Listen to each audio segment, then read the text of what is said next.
தயா அவர்களின் சாகச குரல் கள்ளிவள்ளி நாடகத்தை பார்த்தீர்கள். நன்றி, வணக்கம். மீண்டுமாக நாடகம் தொடர்கிறது.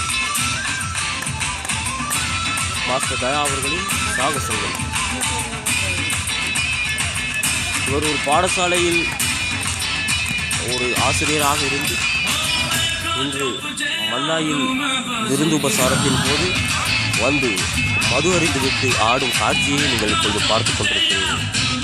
ஆய்வா, அந்த பக்கத்தில் இருப்பதுதான் சன்னி சார் என்பவர்.